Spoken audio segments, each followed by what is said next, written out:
everybody. Each year, thousands of people with aching knees are stuck in a Catch-22. They're a candidate for knee replacement if they could just lose some weight. But in order to be active enough to lose the weight, they need a new knee. So you can see kind of how that vicious cycle starts. Now there's a solution, though. Please welcome back to the show orthopedic surgeon Dr. Larry Likover, along with his patient, Debbie. Hello. All right, so let's first start with what causes our knees to break down. There are certain injuries, we know about those, but when something, this knee just for no apparent reason seems to just break down. Most of the time it's being overweight. Yeah. Okay, and the hard part about that is if you tell somebody to just go ahead and lose weight, which I'm sure, Debbie, somebody said to you, hey, well, if you lose weight, your knee will feel better. Absolutely. But your issues were? Well, if you're overweight and it hurts to move, then you don't want to move, right? Yeah. When did you first start noticing some changes? I had issues with, I fell. I actually had an accident and hurt my knee. However, in 2003 is when my knees, just one day, they just started hurting out of the blue. So from 2003 until this year, I visited several doctors, and they would say, you know, you're too young, or lose some weight, whatever.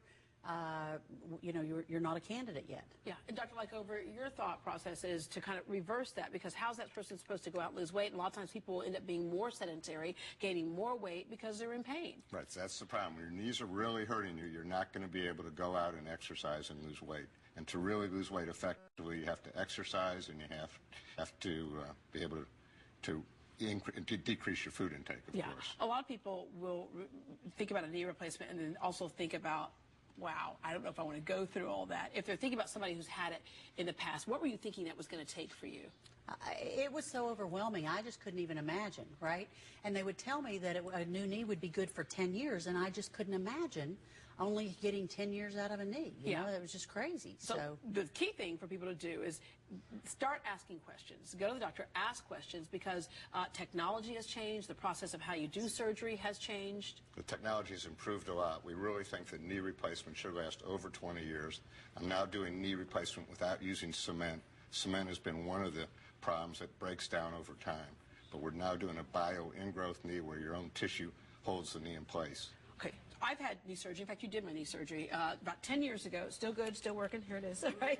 So there's a knee surgery, but what would constitute having to have a complete knee replacement? And we have a model right here. If you can just kind of tell us what's happening inside the body when that knee starts to break down. Right now I'm doing a signature custom-designed knee replacement where the patient has an MRI done to measure their bone shape. And this is the model of a patient's knee I did recently, where we make a model of their femur and a model of their tibia, and then a custom-designed implantation is derived from the patient's own personal bone shape. So that way it's going to wear just like it did before it started hurting? Or it's going to fit well, and it's going to be in the proper position to function beautifully. Okay, and what are the materials that it's made out of? Basically stainless steel. Okay, and then that stainless steel just doesn't break down? The stainless steel never breaks down. The issue has been, as I said earlier, cement, and I'm not using cement in my younger patients. All right, so you decided to finally have it done, and what was the point where you just said, okay, forget it, I got to get this done? Well, I couldn't walk anymore, Deborah. I couldn't. Yeah. I am an avid dog owner. I've enjoyed the other guests this morning, and I lost my dog. It was time to get a new one, and I realized that I wouldn't be able to walk it on a leash. Yeah, which is something that you used to love to do. Absolutely. Every day, twice a day, easily, you know? So Dr. Likover had replaced a hip in a family member, and they hooked me up with him, and the story about the custom knee was amazing. Yeah. So, yeah, I mean, I was at my wit's end. I had to, Deborah. So you went in. And tell us about the process, going through all that. Well, you go, they take you through the MRI, right? It takes about a month from the time you do the MRI. It's a fascinating process. They make that knee to be exactly what your knee is. Then they send it off and make these dies. And he just says, and I ask him about my weight. Okay, Dr. Likover, is that a problem? He's like, nope, it's not a problem. I'm like, okay, let's do it. Yeah. And you got it in how fast before you were up and walking around? I was on my feet. Now, they do a nerve block in your knee, which helps you recover pain. So I was on my feet the next day, but it was the afternoon rather than the morning. Wow. Yeah. That's incredible. Yeah, because in years past, In years past, it was just the process of healing and recuperating was just much longer and harder to do. Yes, ma'am. With the surgical approaches we're doing now, it seems there's much less pain, but I am doing a nerve block on every patient, so the severe pain that patients and people are afraid of for the first 24 to 40 hours doesn't happen anymore. In fact, you encourage them to get up and start using that knee as soon as they yes, can. They're up walking the first day. We put them on a machine that bends their knee, but the first 48 hours with this long-acting nerve block and catheter we put near their femoral nerve, that people have very little pain now. So, how are you doing today? Oh, so much better, Deborah. I've lost about 13 pounds. Yay!